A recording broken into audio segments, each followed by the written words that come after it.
আমরা কিন্তু খুবই ছোট্ট একটি পরিবার। বাসার ভিতরে থাকার ভিতরে মূলত আমি, সোহার বাবা আর সোহা এই ৩ জন মানুষই থাকি। কিন্তু এই ৩ জন মানুষের ভিতরে যদি একজন মানুষ না থাকে তাহলে কিন্তু তেমনভাবে রান্না-বান্না করতেও ইচ্ছা করে না, খাইতেও ইচ্ছা করে না। সো হ্যালো এভরিওয়ান, আসসালামু আলাইকুম। ওয়েলকাম করছি আপনাদের আমার আরেকটা নতুন ব্লগে। আশা করছি আপনারা সবাই ভালো আছেন। আলহামদুলিল্লাহ আমি বেশ ভালো আছি। আপনারা কম বেশি সবাই তো জানেন যে ২-৩ দিন হলো সোহার বাবা গ্রামের বাড়িতে গেছে, কারণ আমার একটা দেবর মারা গেছে, ওই জন্য গ্রামের বাড়িতে গেছে। তাই বাসার ভিতরে কিন্তু আমি আর সোহা এই দুইজনেই আছি। ওই জন্য আর আমাদের তেমন একটা রান্না বান্না করতে হয় না। একবার রান্না করলে দেখা যায় যে একদিন ২ দিন এমনিতেই চলে যায় একটু বেশি করে রান্না করলে। একা একা কিন্তু রান্না করতে ইচ্ছাও করে না, মনে হয় না যে রান্না করি। সোহার বাবা ২-৩ দিন গ্রামের বাড়িতে থেকে আসার পর আজকে রাতে যশোরের দিকে রওনা দিয়েছে। তাই আজকে আর সারাদিনে তেমন একটা রান্না বান্না করিনি। দুপুরে আমি আর সোহা মাছ ভেজে ভাত খেয়েছিলাম।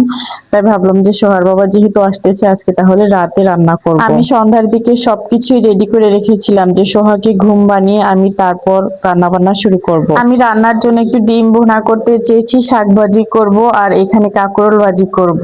সবকিছু কিন্তু আমি আগে থেকে প্রসেসিং করে রেখেছিলাম, কারণ সোহা ঘুমালে যেন আমার আর কোনো কষ্ট না হয়। আর আমি ভিডিও করতে গেলে আমার মেয়ে সবসময় স্ট্যান্ড ধরে থাকে, নাড়াচাড়া করে, তেমন একটা ভালো করে ভিডিও করা যায় না ও জেগে থাকলে। এই জন্য সবসময় চেষ্টা করি ওকে ঘুম বানিয়ে তারপর রান্না বান্না করার। আমি এইখানে আলু দিয়ে অল্প করে কাঁকরোল ভেজে নিচ্ছিলাম। কাঁকরোলটা এমনি ভাজার থেকে আলু দিয়ে মিক্স করে ভাজলে সোহার বাবা বেশ পছন্দ করে। কাঁকরোল ভাজিটা হয়ে গেলে আমি সেই কড়াইতে একটু শাক ভাজি করে নিব।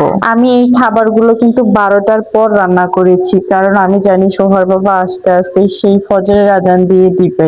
সেজন্য আমি চেয়েছিলাম যে ও যাতে একটু গরম গরম খেতে পারে, এজন্য আমি একটু লেট করে রান্না করেছি। অবশ্য গাড়ি জার্নি করে এসে কিন্তু তেমন একটা খাওয়া যায় না, কিন্তু অনেক রাস্তা জার্নি করে আসলে তো খিদাও লাগে, তাই না একটু রান্না বান্না করে রাখলে ভালো হয়। সত্যি কথা বলতে রান্না বান্না করতে কিন্তু বেশি একটা সময় লাগে না যদি আগে থেকে সবকিছু গুছিয়ে রাখা যায়। সোহা হওয়ার আগে যখন আমি একা ছিলাম তখন আমার রান্না বান্না করতে কোনো টাইমই লাগতো না, কারণ একা একা একটু তাড়াতাড়ি রান্না করা যেত। আর এখন রান্না বান্না করতে আসলে মেয়ে দেখা যায় যে কান্নাকাটি করে, কোলে উঠতে চায়, দুধ খাইতে চায়, অনেকটা ঝামেলা করে। এই জন্য রান্না বান্না করতেও এখন অনেকটা টাইম লেগে যায় আগের থেকে। যাই হোক, আমি কিন্তু প্রথমে কাঁকরোল ভেজে নিয়ে তারপরে সেই কড়াইতেই শাক ভেজে নিয়ে আমি আবারও কিন্তু এখানে ডিম ভুনা করতে চলে এসেছি। এই ৩টা খাবার রান্না করতে গিয়ে আমার মেয়ে ২ বার ঘুম থেকে উঠে পড়েছে, কারণ অনেক রাত হয়ে গেছে এবং রান্না বান্না করতেছি। ঘরে সবকিছু জানালা লাগানো, কারণ আমি একা একা ভয় পাই, এই জন্য জানালা সব লাগিয়ে দিয়েছি। আর রান্না বান্নার একটা যে ঝাঁজ সেটা কিন্তু পুরো ঘরে ছড়িয়ে পড়েছে, এই জন্য সোহা বেবি একটু পর পরেই উঠে পড়তেছিল আর কান্না করতেছিল। যাই হোক, আজকের ভিডিওটা এই পর্যন্তই। দেখা হবে নেক্সট ভিডিওতে। আল্লাহ হাফেজ।